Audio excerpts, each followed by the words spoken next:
இருந்தமிழே உன்னால் இருந்தேன், வானோர்தம் விருந்து அமிழ்தமென்றாலும் விரும்பேன் வேண்டேன் என்று தாய் மண்ணை விட்டு நெடுந்தொலைவு சென்று வந்து வசித்தாலும் தமிழை மறவாது உணர்வால் உள்ளத்தால் தமிழராகவே வாழ்ந்து கொண்டிருக்கும் என் தாய் தமிழ் சொந்தங்களுக்கு வணக்கம். வட அமெரிக்க தமிழ்ச்சங்க பேரவையின் 38வது ஆண்டு தமிழ் விழாவில் உங்கள் அனைவரோடு கூட நானும் கலந்து கொள்வதில் மிக்க பெருமிதம், மகிழ்ச்சி.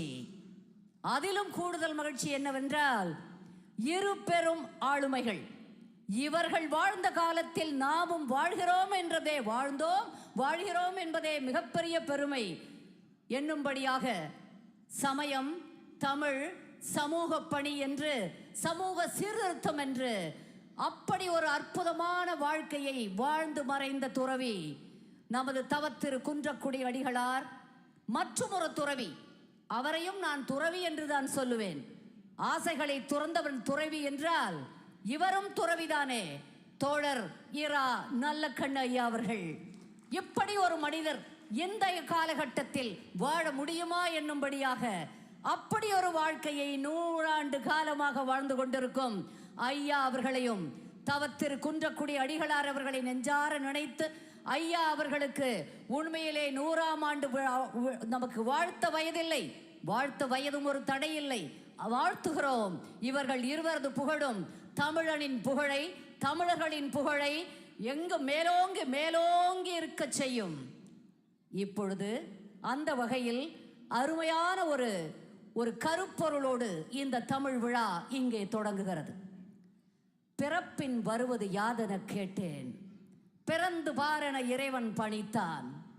இறப்பின் பின்னது ஏதென கேட்டேன், இறந்து பாரென இறைவன் பணித்தான். அனுபவித்தேதான் அறிவது வாழ்வடில், ஆண்டவனே நீ ஏனென கேட்டேன். ஆண்டவன் சற்றே அருகே வந்து அனுபவம் என்பதே நான் தான் என்றான். அனுபவமே கடவுள், அனுபவமே வாழ்வு, அனுபவங்கள் தான் நமது இந்த சிறிய வாழ்க்கையின் தொகுப்பு. இன்று அந்த வாழ்வை பற்றி, அந்த கொஞ்சகால வாழ்வை பற்றி இங்கே பேச வந்திருக்கிறார்கள். முதலில், வாழ்க்கை என் கையில், வாழ்க்கை உங்க கையிலா, வாழ்க்கை விதியின் கையிலா, அல்லது வாழ்க்கை சமூகத்தின் சுற்றங்களின் கையிலா? பல்வேறு கேள்விகள், ஒவ்வொருவருக்கும் ஒவ்வொரு விதமான தாக்கங்கள். என் கையில் நான் வாழ்க்கையை எடுத்தேன், இவ்வளவு சிறப்பாக வாழ்கிறேன் என்று ஒருவர் சொல்லலாம், பலர் சொல்லலாம். ஆனால் ஓரிருவர், எல்லாம் நான் செய்தேன், இதையெல்லாம் நான் செய்தேன், ஆனால் வெற்றி பெற்றேன், ஆனாலும் என் முடிவு இப்படியாகிவிட்டது, எனக்கு முடிவை விதிதான் தருகிறது என்று நான் நினைக்கிறேன். இன்னொருவர் சொல்வார், இல்லை என் அம்மாவால் இப்படியானது, அப்பாவால் இப்படியானது என்று, இல்லை சமூக சூழ்நிலை எனக்கு இப்படி ஆக்கியது என்று சிலர் சொல்லுவார்கள். அப்படி எல்லா விதமான கருத்துக்களையும் பரிமாற இங்கே 2 அணியினர் இருக்கிறார்கள். அணியில் அவங்கவுங்க என்ன தோணுதோ சொல்லலாம். இந்த பக்க அணியில் முதலில் நம் கையில் என்ற அணியில் கிங்ஸ்லி, மிஷிகனிலிருந்து சகோதரர் கிங்ஸ்லி வந்திருக்கிறார், ராஜேஷ் வந்திருக்கிறார். அடுத்து சந்திர பூபதி ஆஸ்டின் டெக்சஸில் இருந்து வந்திருக்கிறார். தேன்மொழி கிரீன் ஷோரோ நார்த் கேரோலினால இருந்து வந்திருக்கிறார். மரியா அப்பெக்ஸ், அவரை சாதாரணமாக நினைச்சிடாதீங்க, நார்த் கேரோலினால இருந்து வந்திருக்கிறார். சுகிர்தா, ஜெயசாரதி, 2 பேரும் அட்லாண்டா மற்றும் ஜார்ஜியாவிலிருந்து வந்திருக்கிறார்கள். அடுத்து விதியின் கையில் என்ற அணியில் சுபா நியூ ஜெர்சியிலிருந்து வந்திருக்கிறார். வெங்கட் சரத் சவுத் கரோலினாவிலிருந்து வெங்கட் வந்திருக்கிறார். ஜான்சி ராணி அக்கா, எல்லோருக்கும் அக்காவாக இருப்பது எல்லோருக்கும் கிடைக்காது. நமது இணை செயலாளர் சகோதரி ஜான்சி ராணி அவர்கள் நியூ ஜெர்சியிலிருந்து, தேவி அவர்கள், சாந்தி கண்ணன் நார்த் கரோலினாவிலிருந்து, அழகர் கென்டகியிலிருந்து, விஜி அழகர் கென்டகி தமிழ் சங்கத்திலிருந்து. இத்துணை பேரும் இவர் தானே 2 நாளாக கலக்கிட்டு இருக்காங்க, எம்சி பண்ணி இல்லை நிகழ்ச்சி தொகுப்பு. இவ்வளோ பேர் வந்திருக்காங்க. நீங்க எல்லாரும் தயாரா? நாங்க தயார். தெய்வத்தால் ஆகாதெனினும் முயற்சிதன் மெய்வருத்த கூலி தரும் சொல்றது யாரு? திருவள்ளுவன், ஐயன் வள்ளுவன். அப்போ நாம் நினைத்தால் நம் முயற்சியால் எதை வேண்டுமானாலும், தெய்வத்தாலேயே ஆகாது நம்மளால செய்ய முடியும்னா ஏன் செய்ய? என்ன கேள்வி இது? விதியின் கையில் என்று எப்படி பேச வந்திருக்கிறீர்கள்? எங்கள் கையில் தான் இருக்கிறது என்று தம்பி ராஜேஷ் பேசுகிறார். எப்படி எங்கள் கையில்? எப்படி இவங்கெல்லாம் எப்படி? ஓகே, ஸோ முதல்ல ஆரம்பிக்கிறதுக்கு முன்னாடியே எந்த விஷயத்தையும் பிளான் பண்ணாமல் பண்ணக்கூடாது. பிளான் பண்ண வச்சுக்கோங்களேன், சிறப்பாக இருக்கும். ஸோ அந்த பிளானிங்க்கு முக்கியம் நம்ம கையில் தான் இருக்குது. எல்லாத்தையும் விதி சைடு சொல்லிட்டு வச்சுக்கோங்களேன், வேலைக்கே ஆகாது. இவ்வளோ பெரிய ஃபெட்னாவுக்கு வந்து ஒவ்வொன்றுமே பிளான் பண்ணி நம்ம கையிலேருந்து உழைப்பு போட்டு அருமையாக பண்ணியிருக்கோம், ரைட்டுங்களா? ஸோ அதனால் நம் கையில் தான் இருக்குது. விதின்னு சொல்லி ஏமாற்றி மற்றவங்கள வந்து போக முடியாது, ரைட்டுங்களா? அதனால் நம் கையில் தான் அனைத்துமே இருக்கிறது. நம் வாழ்வு, ஏன்னா நம்ம பண்ணுற ஒவ்வொன்றுக்குமே வந்து நம்ம தான் யோசித்து பண்ணுறோம், ஓகேங்களா? எல்லாத்துக்குமே அடுத்தது விதியில் போடக்கூடாது. இல்லை, இப்போ ஃபெட்னா விழாவில் ஆரம்பித்து தம்பி ராஜேஷ் ஆரம்பிச்சிருக்கிறாரு. ஃபெட்னா விழாவை நாங்கள் பிளான் பண்ணோம், அருமையாக செயல்படுத்திட்டு இருக்கிறோம், பிரமாதமாக நடக்குதுன்னு. ஆனால் அதில் விதி எப்படி செயல்படுகிறதுன்னு நீங்கள் சொல்லுங்க பார்க்கலாம். ஆன் பண்ணுங்க.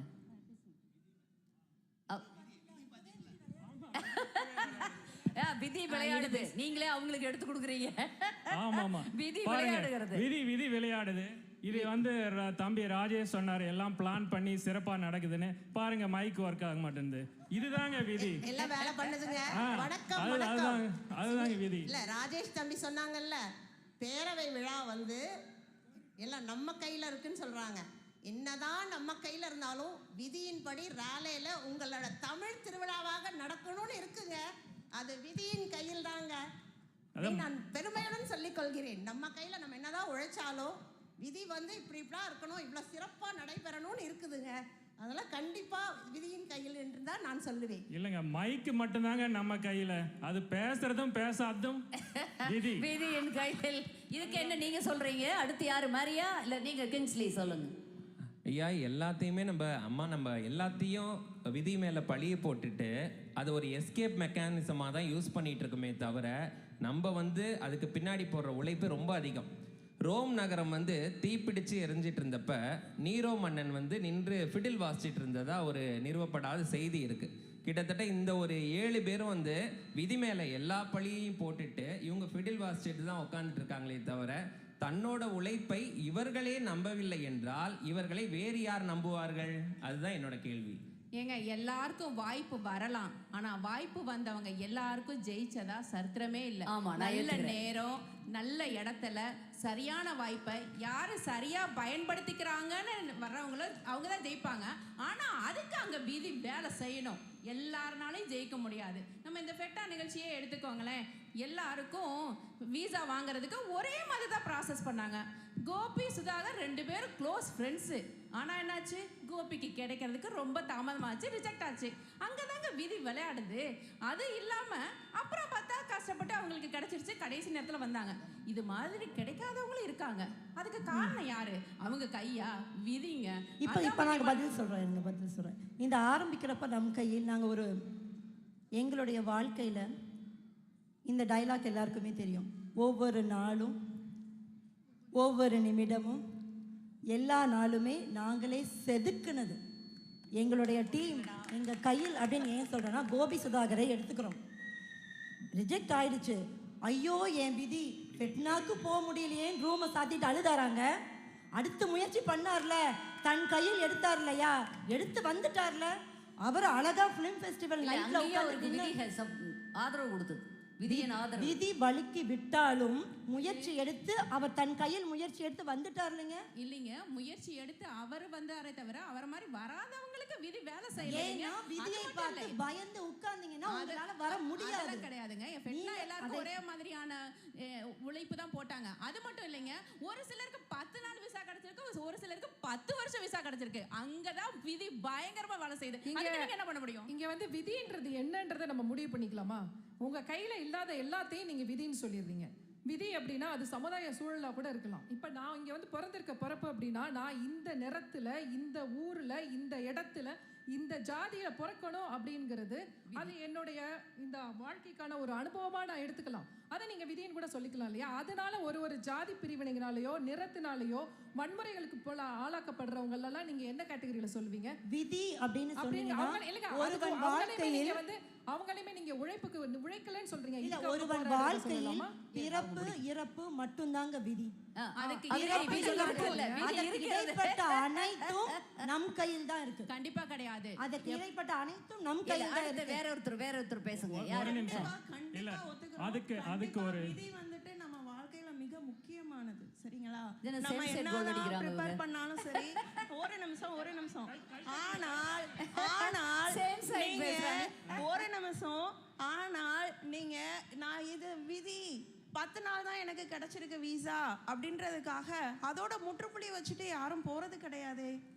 இல்ல, அதுலயே கண்டிப்பா முற்றுப்புள்ளியா வைக்காம ஒரு கார்புள்ளியா அதை மாத்தி கண்டிப்பா நம்ம வாழ்க்கையில முன்னேறணும்னு தான் எல்லாரும் எதிர்பார்ப்பாங்க. நான் 3வது ரேங்க் எடுத்துட்டேன், எனக்கு ரொம்ப சந்தோஷம், எனக்கு இது போதும் அப்படின்னு யாராவது நம்ம படிக்கிறப்ப சொல்லியிருக்கோமா? இல்லையே. இதுதான் என்னோட விதின்னு யாராவது எடுத்துட்டு போயிருந்தா எல்லாரும் நம்ம இங்க இருந்திருப்போமா? கண்டிப்பா இல்லையே. நம்ம அவங்க பேசுறது ரொம்ப சரிங்க. ஏன்னா இவங்க பக்கம்தான் விதி, வாழ்க்கை நம் கையில் என்ற அணியில்தான் எல்லா பொன்மொழிகளும், எல்லா நீதி போதனைகளும், எல்லா பெரியாட்களும், எல்லா தத்துவங்களும் எல்லாமே இருக்குது. அது நமக்கு மிகுந்த தேவையாகவும் இருக்கிறது. வாழ்க்கையின் நம்பிக்கை என்பதே வாழ்க்கையை நாம் நடத்துகிறோம், வாழ்க்கை நம் கையில் இருக்கிறது என்பதை பொறுத்துத்தான் அமைகிறது. ஆனாலும் விதி சதி செய்கிறது அவ்வப்போது என்பதை மறுப்பதற்கில்லை. நான் ஒரு சின்ன கூட சொல்றேன். நாங்க இது கவுண்டர் சொல்லிடுறோம். என்ன சொன்னாங்கன்னா இவங்க ஒத்துக்கிட்டாங்க ஒரு பாயிண்ட், பிறப்பு இறப்பு மட்டும்தான் விதி, நடுப்பட்டது தான் வாழ்க்கைன்னு. ஏங்க, ஒருத்தன் பிறந்து 1 வயசுல செத்துறான், ஒரு பிறந்து 100 வயசுல செத்துறான். அப்ப அது விதி முடிவு பண்ணுதுங்களா இல்லைங்களா? அதே மாதிரி இன்னும் முடிச்சிடறேன் இருங்க. நம்ம வந்து 60 வயசு வரைக்கும் ஒர்க் பண்ணி ரிட்டையர் பண்ணிட்டு 80 வயசோட போயிடணும் யாருங்க முடிவு பண்ணது? இப்ப இருக்கிற அறிவியல் வந்துட்டு முடிச்சிடுறேன். ஒரு 70 வயசு, நான் வாக்கிங்ல நிறைய ஃப்ரெண்ட்ஸ் இருக்கிறாங்க வயசானவங்க. ஏங்க நீங்க ஒரு 100 வயசு வாழுங்கன்னா, இல்ல வெங்கட் எனக்கு போதும் இதுவே. ஏன் போதும்? ஏன்னா வாழ்க்கையில் அவன் வாங்கின அடி அப்படி. நீ பிடித்த வாழ்க்கையை வாழ்ந்திருந்தால் ஒரு 1000 வருஷம் 2000 வருஷம், ஏன் சாகவே ஆசை வராதுன்றதுதாங்க உண்மை. அதுதாங்க விதி. அழகர். அடுத்தவங்க நீங்க சொல்லுங்க. உங்களை பேசாதவங்க யாராவது பேசுங்க. விதியை பத்தி சொல்றாரு. விதியை மறுக்கிறதுக்கு இல்ல, உங்கள் தன்னம்பிக்கையும் மறுப்பதற்கு இல்லை. நீங்க எப்படி சொல்ல போறீங்க? இல்ல அவங்க சொல்றது எதுவும் நாங்க நம்ப மாட்டோம். ஓகே. விளையும் பயிர் தானாக வீடு வந்து சேரும், நோக்கம் இல்லை நான். என் பாதை பெரியது, பயணம் பெரியது, நான் ஒருவன் மட்டுமே போதும். அதுதான் எங்க கையில இருக்குது. விதி சொசைட்டின்னு ஒருத்தங்க சொன்னாங்க. ஏழ்மை குடும்பத்தில் பிறந்த அப்துல் கலாம் தன்னுடைய கையில வாழ்க்கையை எடுத்துட்டு இல்லைங்க சொல்லி முடிச்சிடுறேன். அவருக்கு கையில எடுத்தார் கல்வி மூலமா மேல வந்துட்டாரு. உண்மையா இல்லைங்களா? அதே மாதிரி தான் அமெரிக்க நாட்டுல பராக் ஒபாமா ரொம்ப ஏழ்மையான குடும்பத்துல பிறந்தாரு. விதி அப்படின்னு அவங்க நினைச்சிருந்தாருன்னா அவரு அமெரிக்க நாட்டினுடைய ஜனாதிபதி ஆயிருக்கவே முடியாது. அதனால நீங்க உங்களுடைய வாழ்க்கையை உங்க கையில எடுத்து பிளானிங் சொன்னாங்க. பிளானிங்க்கு சப்செட்ஸ் நிறைய இருக்குது. உழைப்பு மெய்வருத்த கூலி தரும் அப்படின்னு நீங்க தொடங்கும் போது சொல்லி, தெய்வத்தால் ஆகாதெனினும் மெய்வருத்தம் கூலி தரும், முயற்சி தன் மெய்வருத்த கூலி தரும். இங்க இருக்கிறவங்க எல்லாருக்குமே தெரியும். சோர்வா இருக்கிற நேரத்துலலாம் திருவள்ளுவனை படிச்சீங்கன்னா உங்க கையில உங்க வாழ்க்கை வந்துடும். அதான் உண்மை. பாருங்களேன், அவங்கள 2000 வருடங்களாக ஒரு மனிதனின் சொற்களை யாரும் எதிர்த்து பேசவில்லை, மறுதலிக்கவில்லை என்றால் அது ஐயன் திருவள்ளுவனின் வாக்கு.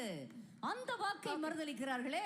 தெய்வத்தால் ஆகாதனினும் முயற்சி தன் மெய்வருத்த கூலி தரும்னா இல்ல விதிதான் காரணங்கிறாங்க. நீங்க யாருங்க சொல்லுங்க? அவங்களுக்கு விதிதான் காரணம். ஏன்னா கரெக்டான நேரத்தில் அந்த வாய்ப்பு வந்தது. அப்துல் கலாம் ஐயாக்கோ பராக் ஒபாமாக்கோ அவங்க உழைப்புக்கு நாங்கள் மறுக்கலை. அந்த உழைப்பு தேவை. அந்த உழைப்புக்கு ஒரு வாய்ப்புன்னு ஒன்று வந்தது, சூழ்நிலைகள் அமைந்தது. அதை தான் நாங்கள் விதின்னு சொல்கிறோம். அது மட்டும் இல்லைங்க. இப்போ டே டு டே லைஃப்பில் பார்த்தோம்னா எனக்கு இன்றைக்கி ஒரு மீட்டிங் போகணும்னு நினைப்பேன். அப்போ தான் என் பசங்களுக்கு உடம்பு சரியில்லை, இல்லை அவங்கள கூப்பிடணும்.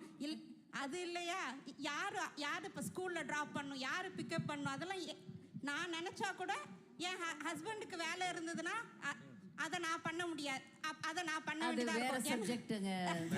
மேடம் நீங்க சொன்னீங்க இல்லையா, திருவள்ளுவர் சொல்லியிருக்காருங்கன்னு, இளங்கோவடிகள் சொல்லியிருக்காரு, ஊழ்வினை உறுத்து வந்து உறுத்தும்னு. கோவலன் இறப்புக்கு அப்பயே விதியை பத்தி பேசியிருக்காங்க. ஆமா, இலக்கியத்திலயும் சான்று இருக்கு. சரிதான் சரிதான், நீங்க மேடம், சொல்லுங்க. நாங்க உலகத்துல இருக்கிற ஜனாதிபதிகளை பற்றி பேசிட்டு இருக்கோம், நீங்க மீட்டிங் போறத பற்றி பேசி இருங்க, அதே எல்லாமே வாழ்க்கை இல்ல, தானே. இல்ல, அதே பிறப்புக்கும் சொல்லிடுறீங்க. இறப்புக்கும் இடைப்பட்ட உள்ளுவதெல்லாம் உயர் உள்ளல், உள்ளுவதெல்லாம் உயர் உள்ளல். சரிங்களா? எண்ணம் போல் வாழ்க்கை. நீங்க உங்க மனசை கரெக்டா வச்சுக்கிட்டு போயிட்டே இருந்தீங்கன்னா லக்குன்னு சொல்லுவாங்க, ஆப்பர்ச்சுனிட்டி டெஃபினட்டா உங்க கதவு தட்டும், டெஃபினட்டா தட்டும். இல்ல, இதுல நான் மறுதளிக்கிறேன். எல்லாருக்கும் எல்லா திட்டமிடல்களும் எல்லா ஒரு உண்மை உழைப்பும் பலன் கொடுத்துறதில்ல, தேவையான பலன் கொடுத்துறதில்ல. நிறைய பேரை நம்ம பார்க்குறோம். இது அவர் சொல்றாரு, அவருடைய நம்பிக்கையின் மேல். நீங்க என்ன சொல்றீங்க? ஒரு பதில் சொல்லிடுறேன். பேசாதவங்க யாராவது இருந்தா அவர் பேசுறாரு, விடுங்க அங்க. வணக்கங்க. ஏன்னா நமக்கு டைம் ரொம்ப குறைவா இருக்கிறனால எல்லாரும் ஒரு பேசிருங்க. நம்ம எதிரணியில் இருக்கிறவங்க வந்து தலைப்பை சரியா படிக்கலன்னு நினைக்கிறேன். அவங்க என்ன நினைச்சிட்டு இருக்கிறாங்கன்னா, வாழ்க்கை நம் கையில் விதி கையில் நினைச்சிட்டு இருக்கிறாங்க. விதின்னு அவங்க என்ன இன்டர்பிரட் பண்றாங்கன்னா, தலை விதினு இன்டர்பிரட் பண்ணிட்டாங்க ஆல்ரெடி. விதின்னா தலை விதி மட்டும் கிடையாது, ரூல், லா, ரெகுலேஷன் ஏகப்பட்ட இருக்குதுங்க. நம்ம வாழ்க்கை வந்து நம்ம கையில் இருக்குன்னு வச்சுக்கோங்களேன். எப்போ ஒரு சமுதாய கட்டமைப்பு இருக்கீங்களோ அப்போ உங்க வாழ்க்கை வந்து உங்க சுத்தி உள்ளவங்க கையில தான் இருக்குது. அருமை, கை தட்டுங்க. அருமையான கருத்து. அவங்களுக்கு இருக்கிறது வந்து என்னன்னு வச்சுக்கோங்களேன், அவங்க கிட்ட ஒரே ஒரு ஸ்பெல்லிங் மிஸ்டேக் இருக்குது. அவங்க வாழ்க்கை அவங்க கையில இல்லை, ஆனா அவங்க மற்றவங்க வேலை வச்சிருக்கிற நம்பிக்கையில் இருக்குது. அவங்க வாழ்க்கை வேணாம், ஓகேங்களா? இந்த சமுதாயம் நம்மளை நல்ல வழியில நடத்துங்கிற நம்பிக்கை அவங்களுக்கு இருக்குது. அவங்க கிட்ட இருக்கிறது நம்பிக்கை, ஆனா அவங்க நம் கையின் தப்பா புரிஞ்சுட்டு இருக்காங்க. எங்க கிட்ட இருக்கிறத விதின்னு ஒரு தப்பா புரிஞ்சுட்டு இருக்காங்க. நாங்க சொல்றதெல்லாம் என்னன்னா, வாழ்க்கை வந்து விதியின் கையில, ரூல் கையில. எப்போ ஒரு சமுதாய கட்டமைப்புல இருக்கீங்களோ அப்போ வந்து வாழ்க்கை உங்க கையில இல்லை, நீங்க மற்றவங்க மேல வச்சிருக்கிற நம்பிக்கை மேல. அவங்க பாருங்க நெகட்டிவாவே பேசிட்டு இருக்காங்க. இது நடக்கல, இது வரல, இது கிடைக்கலன்னு. வாழ்க்கையே பாசிட்டிவ்ங்க. அடுத்த செகண்ட் நீங்க என்ஜாய் பண்ணி வாழ்ந்தீங்கன்னா உங்களுக்கு ஜாலியா இருக்கும். கஷ்டப்பட்டுட்டே இருந்தா எவ்வளவு நாள் தாங்க கஷ்டப்பட்டுட்டே இருக்கிறது? ஸோ வள்ளுவர் சொன்னதை மறந்துடாதீங்க, இடும்பைக்கு இடும்பை படுப்பர், இடும்பைக்கு இடும்பை படாதவர். கஷ்டத்துக்கே கஷ்டத்தை கொடுத்து ஜாலியா வாழுவோம், நம்ம கையிலன்னு நம்புவோங்க. வெள்ளத்தனையது மலர் நீட்டம், மாந்திரதம் உள்ளத்தனையது உயர்வு. ஐயரின் திருவள்ளுவனை விட வேறு யார் சொல்வதற்கு? அது நம்மளுடைய உள்ளத்தனையது உயர்வு. உள்ளம் போல்தான், எண்ணங்கள் போல்தான் வாழ்வு. சொல்லுங்க. அடுத்து நம்ம இப்ப வந்து யாரோட நூற்றாண்டு விழா கொண்டாடுறோம்? தோழர் ஐயா இரா நல்லக்கண்ணு அவர்களுடையது. அவங்க விதி தான் அப்படின்னு நினைச்சிட்டு அவங்க சொன்ன மாதிரி சூழ்நிலை அது இது நினைச்சிட்டு இருந்தாங்கன்னா அவங்களுக்கு இன்னைக்கு நூற்றாண்டு விழா கொண்டாடுவோமா? இல்ல, அது விதிதான். 100 ஆண்டுகள் அவர் நல்லபடியா நோய் இல்லாம நல்லபடியா வாழ்றது வந்து மேல இருந்து நாம இறைவன்கிறத நம்புறனால சொல்ற இறைவன், அல்லது விதின்னு சொல்லலாம், அல்லது இயற்கைன்னு சொல்லலாம். நமக்கு மேல இருக்கிற ஒரு சக்தி. நீங்க யாரா சொல்லுங்க. இவங்களுக்கு பதில் சொல்லணும்னு ஆசைப்படுறேன். இருங்க உங்க அணியில பேசிட்டே போறீங்க. இப்போ நீங்க எல்லாம் ஒண்ணு நினைச்சிட்டு இருக்கீங்க, நல்லா நம்ம வந்து நிறைய முயற்சி பண்றோம், ஜெயிக்கிறப்போ பெருமையா சொல்லிக்கிறோம் நம்ம கையில இருக்கு வாழ்க்கை அப்படின்னு சொல்லிட்டு. நீங்க ஒரு முயற்சி பண்ணி உங்களுக்கு ஃபெயிலியர் வரப்ப நீங்க என்ன சொல்றீங்க? ஐயோ எல்லாம் என் தலையெழுத்து. அப்போ மட்டும் பழைய தூக்கி விதி அப்படின்னு போடுறீங்க. நீங்க இத்தனை பேர் இருக்கீங்க, 1 2 3 4 5 6. நீங்க உண்மையிலே சொல்லுங்க, ஒரு தடவை கூட நீங்க அதை யூஸ் பண்ணல உங்க லைஃப்ல? சும்மா டயலாக் விடாதீங்க வெளியில, சும்மா ஸ்டேஜுக்காகலாம் பேசாதீங்க. நிறைய கேள்விகள் யாருக்காவது சாமி பக்தி இருந்தாலே நீங்க விதியை நம்புறீங்கன்னு தாங்க அர்த்தம். மரியா சொல்லட்டும், சொல்லுங்க மரியா. 2 கேள்விகள் வந்திருது. நான் முதல் கேள்விக்கு பதில் சொல்றேன். நீங்க சொன்னீங்க விதி அப்படிங்கிறது நீங்க தலை விதியை நினைக்கிறீங்க, ஆனா அது சட்ட திட்டங்கள், ரூல்ஸ் அண்ட் ரெகுலேஷன், சமுதாயம் அப்படின்னு சொல்றீங்க. அப்படி இருந்ததுன்னா அடுப்போதும் பெண்களுக்கு படிப்பு எதற்குன்னு நீங்க வந்து உங்க விதி சொல்லுச்சு. எத்தனை ஆண்டுகளுக்கு முன்னாடி சொல்லுச்சு, அதை நாங்க உடைச்சோமா? மரியாதை இருந்து இவ்வளவு பெரிய வார்த்தை விதி வந்து அதுக்கப்புறம் மாத்திடுச்சுங்க. இந்த விதியை மாத்தணுமா இல்லையா? எல்லாரும் பெண்களே வெளியே வரக்கூடாதுன்னு உள்ள உட்கார வச்சிங்கல்ல. எங்க அம்மா வந்து உட்கார்ந்துருக்காங்க சேர் போட்டு. ஈஸியா வந்துதான் உங்களுக்கு இந்த பதவி? நான் சொன்னா கண்ணீர் கலங்கிடுவீங்க. எவ்வளவு வலிகளும் வேதனைகளும் இருக்கு இந்த அரியணையிலன்னு அவங்களுக்கு தெரியும். அதே மாதிரி தான் நாங்க என்ன சொல்ல வரோம்னா, சட்ட திட்டங்கள் இருக்கு, ஆனா அதை நம்மளுடைய முயற்சியால நாங்க மாத்திருக்கோம். அது மட்டும் இல்லைங்க, கோயிலுக்குள்ள இவங்கெல்லாம் வரக்கூடாது. உங்க சட்ட திட்டங்கள், உங்க விதிகள் சொல்லியிருக்கு. பூசாரிகள் இவங்க மட்டும்தான் இதை செய்யணும், மற்றவங்கள வெளியே நிக்கணும். எல்லாம் மாறிடுச்சுங்க. நாங்க மாத்தணும். நம் கையில் நினைச்ச அத்தனை பேரும் மாத்தி இருக்கோம். என்ன விதிகள் சொல்லிட்டு நீங்க அடுத்து யாரு சொல்லுங்க. அருமையான கருத்து. நீங்க எல்லாமே மாத்திரேன்னு சொல்லிட்டு இருக்கீங்க. இப்ப நீங்க இங்க பாருங்களேன், இப்ப வேற ஒருத்தர் பேசாதவங்க கிட்ட கொடுங்க. அடுத்த ரவுண்ட்ல நீங்க எல்லாருமே அவங்க சொல்லுங்க. அவங்க சொன்ன நேரம் மாதிரி எவ்வளவு ஆயிருக்குன்னு தெரியலையே, அது வேற பயமா இருக்கு. சரிங்க, அவங்க சொன்னது பெண்கள் அடுப்பூதும் பெண்களுக்கு படிப்பதற்கு அப்படிலாம் சொன்னாங்க. அவங்க ஒருத்தங்க பண்ண சொசைட்டி மேலே வச்சிருந்த நம்பிக்கை சொசைட்டி மாறுச்சு. ஒருத்தர் மாறி இருந்தாங்கன்னா கண்டிப்பாக மாறி இருக்க முடியாது. அவங்க இந்த சொசைட்டி மாறும் அப்படிங்கிறதுக்கு விதி யார்? நம்ம உருவாக்குனது தான். அதனால ஆனால் நம்ம உருவாக்குன விதி அது மாற்றுற வரைக்கும் நம்ம அந்த விதியை ஃபாலோ பண்ணிட்டு தான் இருக்கிறோம். சில நம்பிக்கைகளை விதின்னு சொல்கிறாங்க. அடுப்பூதும் பெண்களுக்கு படிப்பதற்குன்னு எந்த விதியும் சொல்லலை. அவங்க வச்சிருந்த மூட நம்பிக்கை சொல்லுச்சே, காலங்காலமாக சொன்னார்களே. இல்லைங்க, அதுக்கு ஒரே ஒரு இது மட்டும் சொல்லிடுறேன். அடுப்பூதும் பெண்களுக்கு படிப்பு எதற்குன்றதெல்லாம் அது நம்மளா போட்டுக்கிட்ட ஒரு ரூல்ஸ் அந்த காலத்துல. அதுவும் ஒரு ரூல் தான். இப்ப கவர்மெண்ட் போட்ட சட்டதிட்டம், இப்ப இன்னொரு சட்டதிட்டம் இன்னொன்னு போட்டோம். அதுவும் மனுஷன் போட்டதுதான், இதுவும் மனுஷன் போட்டதுதான். நம்ம விதி மாறி அந்த சட்டம் மாறி, விதி மாறாது. அதாங்க நானும் சொல்ல வரேன். அது உங்களோட அறியாமை. அதாவது நீங்களே உங்களுக்கு ஒரு சட்டத்தை அமைச்சுக்கிட்டு அந்த சட்டத்தை நாங்க ஃபாலோ பண்ணுவோம், அது எங்களோட விதின்னு சொல்லிக்கிறீங்க. இதே அமெரிக்க மண்ணில் அடிமைத்தனம் விதியாக இருந்தது. Slavery was an act, was a rule, was a protocol in this American soil. இருந்தாலும் ஆனால் பலரின் மதியினால் அந்த விதியை வெல்ல முடிந்து இன்று அனைவரும் சுதந்திரமாக இருக்க முடிகிறது. நம்ம இங்க எல்லாரும் இவ்வளவு மேடை போட்டு மைக்கு போடுறதுக்கு பேசுறதுக்கு கிடைச்சிருக்க சுதந்திரமே பலரது மதியினால். அதனால நீங்க சொல்ற எல்லா விதிகளையும் தலைவிதி உட்பட நம்முடைய மதியினால் வெல்ல முடியும். அதை நீங்க முதல்ல புரிஞ்சுக்கணும். அதாவது ஒரு சொல்லிடுறேன், போராட்ட குணம், மதியூகம் மட்டுமன்றி அந்த போராட்ட குணம், சகிப்புத்தன்மை. நமக்கு முன்னால் வெற்றி பெற்றவர்கள் எல்லாம், அதுவும் ரொம்ப தாழ்ந்த நிலையிலிருந்து வெற்றி பெற்றவர்களின் கதைகள் எல்லாம் பார்க்கும் பொழுது அவ்வளவு வலியும் வேதனையும் கடந்து வந்திருப்பார்கள். நமது நாட்டின் சுதந்திர போராட்டத்தை நினைத்து பாருங்கள். தமிழுக்காக, இந்தி திணிப்புக்கு எதிராக தமிழுக்காக நாம் போராடி இன்னுயிரை நீத்தார்களே நம்ம பெரியோர்கள், அவர்களை எல்லாம் நினைத்து பாருங்கள். பெண்கள் இன்னைக்கு சர்வதேச மகளிர் தினம்னு ஒன்று கொண்டாடிட்டு இருக்கிறோம். பெண்கள் எவ்வளவு தூரம் போராடினாங்க.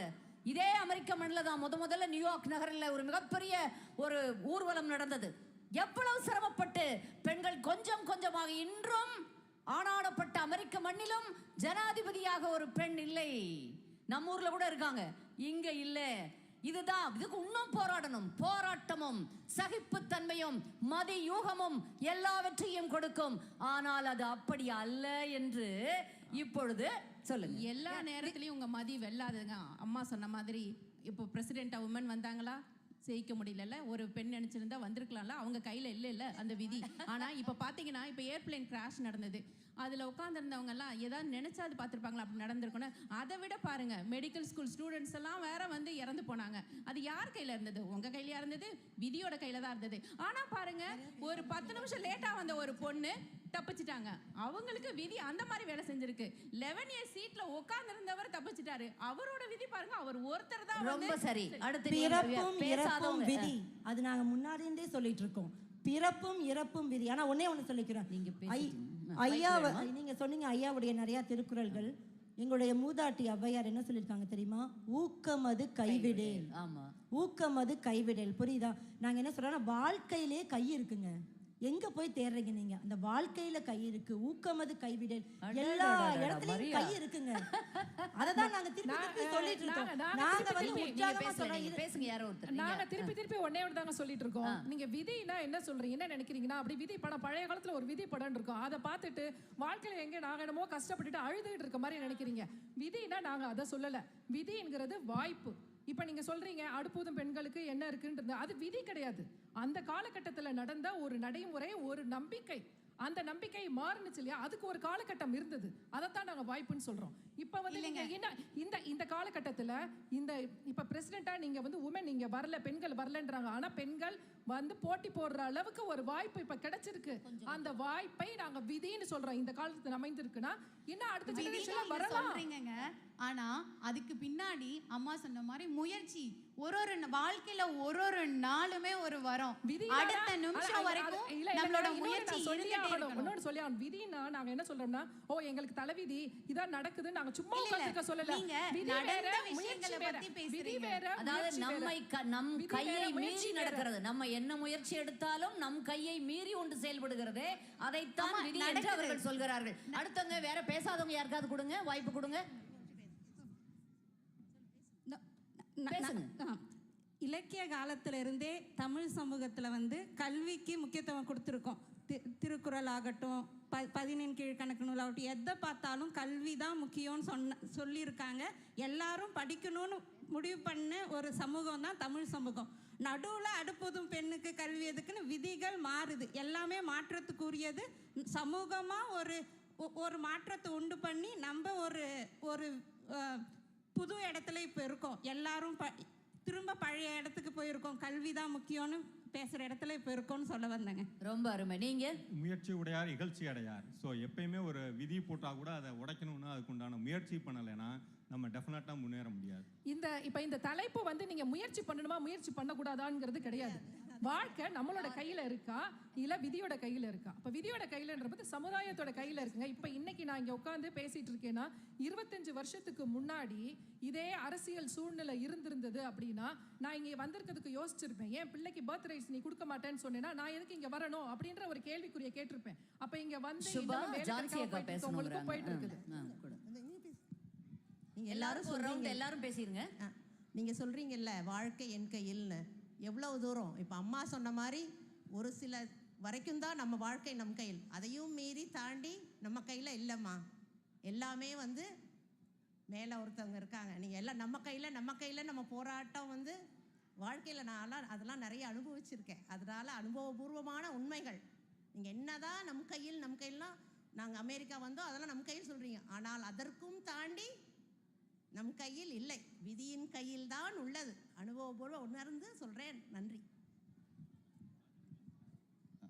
சொல்லுங்க. இல்லை எல்லாருமே வந்து எல்லாரும் மனசு கனத்து போய் ரொம்ப இல்லை எல்லாருமே பார்த்தீங்கன்னா விதின்ட்டு 90 வயசுலேயும் நான் வந்து மக்களுக்காக போராடுவேன்னு மூத்திரப்பையோட விதியை நினச்சி உட்காரல.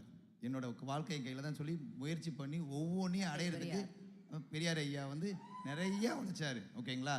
பெண் உரிமை, சமத்துவம், சமூகம் எல்லாத்துக்குமே அவ்வளோ போராடினவர் அவர் வந்து இல்லைங்க எனக்கு விதி தேவை, எனக்கு வயசாயிருச்சு, நான் முடியலன்னு உட்காரவே இல்லை.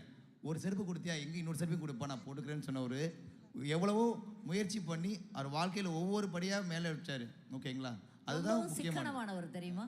அவ்வளோ பெரிய வசதி, ஆனால் ரொம்பவும் சிக்கனம். சேர்த்து சேர்த்து சேர்த்து பள்ளிகளாகவும் கல்லூரிகளாகவும் கட்டினார். அதே மாதிரி ஒவ்வொரு தலைவரையும் பாருங்கள். நம்ம வந்து பெரியார் மட்டும் இல்லை, காமராஜர் எடுத்துக்கோங்க. இறக்குறப்ப வந்து அவர் சொந்த வீடு கூட இல்லை, ஒன்றுமே இல்லைன்னாங்க. ஸோ அவர் வந்து விதின்னு நினைக்கல, குழந்தைங்களை படிக்கணும் முயற்சி பண்ணார். சாப்பாடு போடணும் குழந்தைங்களுக்கு என்னையா வேணும், ஸ்கூல் கட்டணும் என்னையா வேணும்னு கேட்டவர் முயற்சி எடுத்து அவர் மாற்றிக்கிட்டே இருந்தார். நம்மளோட வாழ்க்கையெல்லாம் தரத்தையும் மாற்றினது அவ்வளோதான். அவர் முயற்சி செஞ்சார். அவர் விதியின் கையில் நினைக்கவே இல்லை. ரைட்டு பசங்க நம்மளோட காசு இல்லை என்ன பண்ணணும். அடுத்து நீங்க யாராவது நீங்க இத்தனை தலைவர்கள் வந்தாங்க. நீங்கல்ல ஊர்ல இருக்க எல்லாரும் முயற்சி பண்ணி தலைவர் ஆகிறதுக்கு எத்தனையோ பேர் ட்ரை பண்றாங்க. எல்லாராலையும் தலைவர் ஆக முடியுதா? சரியான கருத்துங்க. எல்லாராலையும் முடியுதா? எவ்வளவு பேருக்கு எத்தனையோ பேர் எம்எல்ஏ எம்பி சீட்டு வாங்குறதுக்கு பல பேர் பல வகையில ட்ரை பண்றாங்க. கை கெட்டினது வாய் கெட்டாதவங்க எத்தனையோ பேர் இருக்காங்க. ஆமா ஆமா. இதுக்கு என்ன சொல்ல போறீங்க இப்போ நீங்க? அதே ஒரு பாயிண்ட்ல இன்னொன்னு சொல்லிடுறேன். இப்ப தமிழ்நாட்டை எடுத்துக்காங்க, உலக அரசியலா கூட விட்டுருங்க. அங்க ஒரு கட்சி இருக்குதுன்னு வச்சுங்க, சின்ன கட்சியில இருந்து பெரிய கட்சி வரைக்கும் அடுத்த தலைவர் வாரிசு தவிர யாராவது வந்திருக்காங்களா இந்த 60-70 நினைக்கிறேன். அரசியல் வேண்டாம். தந்தை பெரியார் தலைவர், நம் தமிழர் தலைவர், அதனால அவரோட நிறுத்திக்கலாம்னு நினைக்கிறேன். சொல்லுங்க. உங்க உள்ள குமரல் புரியுது. கரெக்ட். எனக்கும் அதே குமரல் இருக்குது.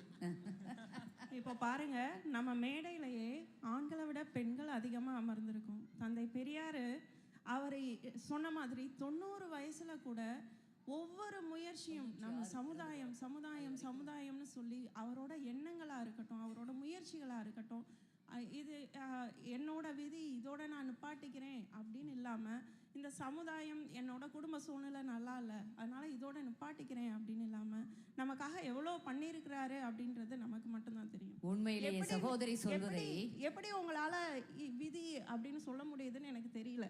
நம்ம உறுப்பினர்களாக இருக்கட்டும், குடும்ப உறுப்பினர்களாக இருக்கட்டும், சமுதாயமாக இருக்கட்டும், அரசியல் தலைவர்களா இருக்கட்டும், அவங்க இல்லாம அவங்க எண்ணங்கள் சகோதரி, இல்லாம இந்த நம்ம இடத்துல இது ஒண்ணு பண்ணாம சொல்லணும். உண்மையிலேயே தந்தை பெரியார் தமிழகத்துக்கு ஆற்றிய தொண்டுகளை, அந்த சேவைகளை இப்போ ரொம்ப குறைத்து மதிப்பிட எத்தனிக்கிறார்கள். ஆனால் இங்க நீங்க அத்தனை பேரும் அவரை நினைச்சு பார்க்கறது உண்மையிலேயே மகிழ்வாக இருக்கிறது. அவரோட அத்தனை கொள்கைகளையும் நம்ம ஒத்து போனோம்னு இல்லை. ஒவ்வொருத்தருக்கும் மாற்று கருத்துக்கள் நிறைய விஷயத்துல இருக்கு. ஆனால் பெண் விடுதலை, நாங்கள் அத்துணை பேரும் இங்கே மேடையில் வந்து அமெரிக்கா, வட அமெரிக்காவில் வந்து உட்கார்ந்து பேசுறோம்னா அந்த கிழமை அன்னைக்கு போட்ட உழைப்புங்க நான் மறக்க மாட்டேன். என்னைக்கும் என்றும் அவரை நினைத்து பார்ப்பேன். அதனால அந்த அவரை ஐயோ இப்படி தப்பா பேசுறாங்களே தவறாகன்னு வருத்தமா இருக்கும். உங்களை எல்லாம் பார்க்கும் பொழுது பெருமிதமாக இருக்கிறது. அந்த நன்றி சொல்லிக்கணும்னு நினைச்சேன். நன்றி. சொல்லுங்க அம்மா. இன்னும் 5 நிமிஷம். 15 நிமிஷம். நோ, எங்களுக்கு 15 நிமிஷம் வேணும். அதுவே விதிதாங்கம்மா.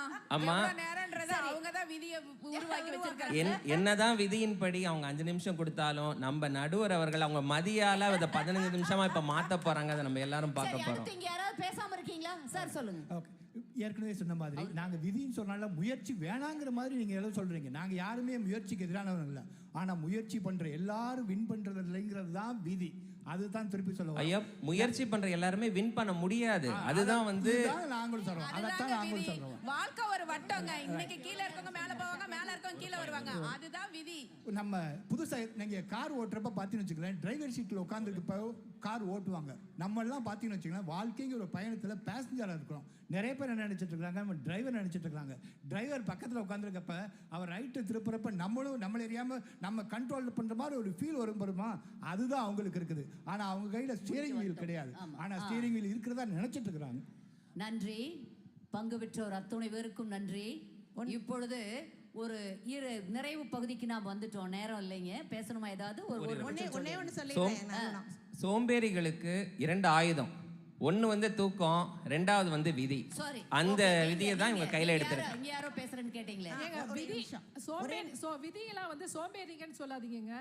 விதி நாங்க வந்து வாய்ப்பை சொல்றோம். நம்ம விதையை விதைக்கலாம், ஆனா அது வளருவதற்கு நம்ம தண்ணி ஊத்தலாம், என்ன வேணாலும் பண்ணலாம். ஆனா அது வளர்ந்து செடி கொடுக்கும், மழை பெய்யும், இதெல்லாம் சூழ்நிலை சரியா வரும் அப்படிங்கிறது எதன் கையில் இருக்கு? அது சக்தி சொல்லலாம், வாய்ப்பு சொல்லலாம், விதி சொல்லலாம். அக்கா கேக்குறாங்க, கொடுத்துருங்க, முடிச்சிடலாம். அதோட விதியின் வானொலியில் எங்களின் பெயர் ஒளிபரப்பாகிக் கொண்டே இருக்கிறது. இந்த உலகம் கேட்டுக்கொண்டே இருக்கிறது. அதை நினைவில் வைத்துக் கொள்ளுங்கள். வாழ்க்கையின் கையில் என்று அணியினர். நன்றி. கடைசியா இதுக்கு ஒரே ஒரு பதில் மட்டும் சொல்லிடுறேம்மா. அம்மா மாதிரி ஒரு ஆளுமையை இங்கே உட்கார வச்சுட்டு இவ்வளோ ஆளுமைகளையும் நம்பிக்கையில் அவங்க கையை வச்சு முன்னாடி வந்தவங்களை வச்சுக்கிட்டு நம்ம இப்படி விதின்னு சொல்றது எந்த விதத்தில் சரியா இருக்கும்னு தெரியலங்க. நான் என்ன பண்ணுவேன்? நம்பிக்கை கிடையாதுங்க. ஆனா நம்பிக்கையும் தாண்டி அதுக்கு மேல விதி வேலை செய்யும். நம்ம நிறைவு பகுதிக்கு விதி இருக்கிறனாலதான் இங்க வந்து அமெரிக்காவுக்கு வந்து இன்னைக்கு நம்ம முன்னாடி உட்கார்ந்து இருக்காங்க. அது விதியின் வலிமை. அது அம்மாவோட முயற்சி, உழைப்புங்க. இல்ல, முயற்சி வந்து ஒரு அடிப்படை வாழ்க்கையை மட்டும்தான் அமைக்கும். அதுக்கு மேல நீங்க உங்கள் ஆசையெல்லாம் விரிவுபடுத்துங்கன்னா முயற்சி செய்யுங்கள். முயற்சி உங்கள் கையில், முடிவு விதியின் கையில். அருமை சகோதரர்களே, சகோதரிகளே, என் அமெரிக்க வாழ் தமிழ் சொந்தங்களே, ஒரு நிறைவு பகுதிக்கு வந்துட்டோம். எல்லாருக்கும் இருந்திருக்கும், இதை சொல்லியிருக்கலாம், அதை சொல்லியிருக்கலாம்.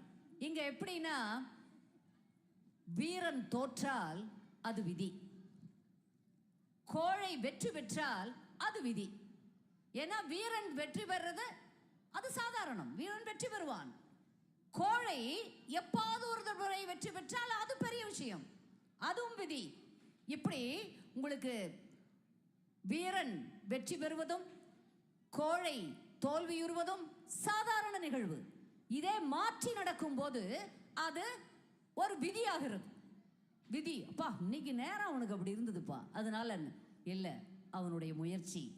கோழை வீரனாகலாம், வீரன் மேலும் தவறலாம். வீரன் குறைவாயிட்டான் இல்லை, ஒரு தடவை தோத்து போயிட்டதுனால அவன் குறைந்து போயிட்டான் என்று அர்த்தம் இல்லை. வீரனுக்கு வெற்றி எப்பொழுதும் வசப்படும், கோழைக்கும் அது வசப்படும், அவனுக்கு சரியான முயற்சி இருந்தால். அதே மாதிரி இன்னொன்று சொல்றாங்க, நேரம் காலம் விதியெல்லாம்.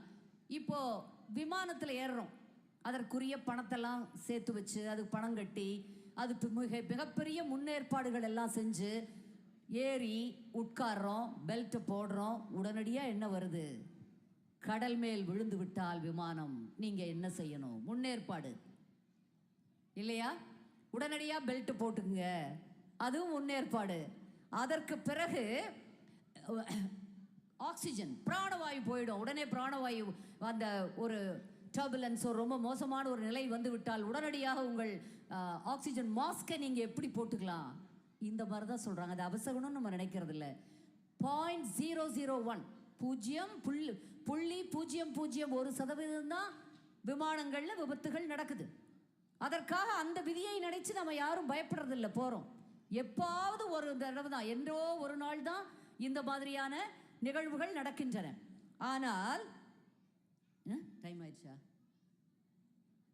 இன்னொன்று, வலது காலை எடுத்து வச்சுவான்னு சொல்லுவாங்க. வலது, இப்போ பெண்லாம் வந்தால் வலது காலை எடுத்து வச்சுவான். ஆனால் மிலிட்ரியில் லெஃப்ட் ரைட் தான் சொல்கிறாங்க இல்லையா? லெஃப்ட் ரைட், முதல்ல லெஃப்ட் கால் தான், இல்லை இடது காலை தான் வைக்கணும். அது அப்போ அபசகுணம் இல்லை. அபசகுணமாக இருந்தால் அது எப்படி? அது பெரியார் சொன்னது. ஏடா லெஃப்ட் ரைட்ல மிலிட்ரியில் சொல்கிறான், இங்கே என்ன வலது காலை வைக்க வேண்டாம்னு சொல்கிறேன்னு ஐயா சொன்னது.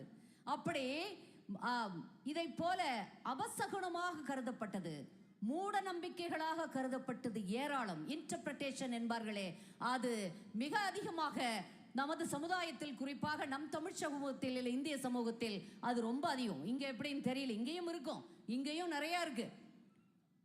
என்னதான் எவ்வளவு பிற்போக்குத்தனமாக அது பார்க்கப்பட்டாலும் அல்டிமேட்டம் என்பார்களே, அது போல அது இறுதியில் விதி என்ற ஒன்று வேலை செய்யும். எவ்வளவுதான் நம்ம முயற்சி பண்ணாலும் முயற்சி தான்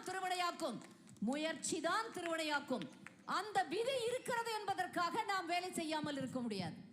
ஒருவேளை நாம் தோற்று விடுவோமோ, ஒருவேளை விபத்து நடந்து விடுமோ என்று விமானம் கீழே தண்ணிக்குள்ள விழுந்துருமோன்னு பயந்துகிட்டு ஒவ்வொரு பயணியும் பயணம் பண்ண முடியாது.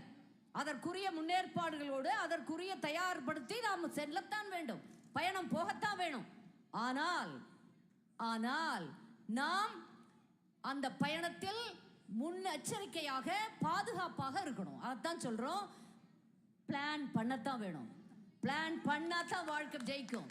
ஏன்னா நிறைய இளைஞர்கள் இருப்பாங்க, நிறைய பேர் வெற்றி பெற்றவர்கள் இருப்பாங்க. அவர்களுக்கு திட்டமிடலின் அவசியமும், திட்டமிடலின் படி அப்படி அதை அங்கங்க கொஞ்சம் மாத்திக்கவும் பண்ணலாம். ஒரேடியா போறதும் அல்ல, நிச்சயமாக முயற்சி திருவினையாக்கும். அதுல எந்த மாற்றமும் கிடையாது. வாழ்க்கை நம் கையில் தான். ஆனால் அதற்கு மேலே ஒருவன் இருப்பதாக நாம் அத்துணை பேரும் நம்புகிறோம். மேலே ஒருவன் இருக்கிறான். அவன் இயற்கை அல்லது இறைவன் அல்லது விதி அல்லது அதிர்ஷ்டம், என்ன பெயர் வேண்டுமானாலும் வைத்துக் கொள்ளுங்கள். அது சில நேரங்களில் சிலர் இறந்து போகிறார்கள், சிலருக்கு தோல்வி வருகிறது. 1-2 குழந்தைகள் பிறக்கிறது, ஒன்று குடிசையிலும் பக்கத்தில் அரண்மனையிலும் பிறக்கிறது. அது செய்த பாவம் என்ன? அதனுடைய தவறு என்ன? அது என்ன முயற்சி செய்தது, முயற்சி செய்யவில்லை? இப்படி ஏராளம் கேள்விகள் இந்த உலகில், மனித குலத்தில். பார்த்துட்டு தான் இருக்கிறேன் அவரை, நான் முடிக்கிறதா முடிப்பேன். ஓகே, எனக்கு தான் எப்பவும் நான் தான் போய் எல்லாத்துக்கும் சொல்றது வழக்கம். 1 நிமிடம் தான் இருக்கு, 2 நிமிடம் தான் இருக்குதுன்னு. இதுல நிறைய பேசணும்னா இந்த ஒரு எங்களுக்கு நேரம் 1.5 மணி நேரமாவது கிடைச்சிருக்கணும். அப்பதான் இன்னும் எல்லாருமே பதட்டத்துல கொஞ்சம் கொஞ்சமா பேசினாங்க. இன்னும் நிறைய பேசுறதுக்கு நீங்க பேசவே இல்லை ஒருத்தர் இடையில எதிர்க்கு. அதனால நம் முயற்சி முக்கியம். வாழ்க்கை நம் கையில் தான் இருக்கிறது என்பதை மறக்கவே வேண்டாம் யாரும். ஆனா மேல ஒரு சக்தி இயக்குகிறது என்பதையும், இறுதி வெற்றி அதன் கையில் இருக்கிறது என்பதையும் யாரும் 1+1 2. சில நேரங்களில் 1+1 0 ஆகுது. ஏன் தெரியாது. விடை தெரியாத வினாக்கள் ஏராளம் இந்த மனித குலத்தில், மனித வாழ்க்கையில். அப்படி ஒன்றாக அந்த விதியை வைத்துக் கொள்ளலாம். ஆனால் அதற்காக பயந்து போய் நின்று விடாமல் முயற்சி செய்வோம், வெற்றி பெறுவோம். வட அமெரிக்க தமிழ்ச்சங்க பேரவை இந்த தமிழ் விழாவை இன்னும் பல்லாயிரம் ஆண்டுகள், பல 100 ஆண்டுகள், பல்லாயிரம் பேரோடு மிகச் சிறப்பாக நடத்த வேண்டும் எங்களது வாழ்த்துக்களை சொல்லி, வாழ்வாங்கு வாழ்தல் என்பார்களே, அப்படி வாழ்வாங்கு வாழ்தல் மிகப்பெரிய அரண்மனையிலோ அல்லது மிகப்பெரிய கார் பங்களா என்று சேர்த்து வைத்ததிலோ அல்ல, சுவிஸ் பேங்க் அக்கவுண்டில் இல்ல. இரா தோழர் ஐயா நல்லக்கண்ணு அவர்களை போன்றவர்களின் வாழ்வில் இருக்கிறது. அதை பற்றி குழந்தைகளுக்கு சொல்லிக் கொடுங்கள் என்று சொல்லி, எங்க அப்பா ஒரு மார்க்சியவாதி, அதனால எனக்கு உணர்வு அதிகம். அதை சொல்லி வாழ்த்துக்களை மீண்டும் சொல்லி எனது இரு அணியினரின் சார்பாக விடைபெறுகிறேன். நன்றி, வணக்கம்.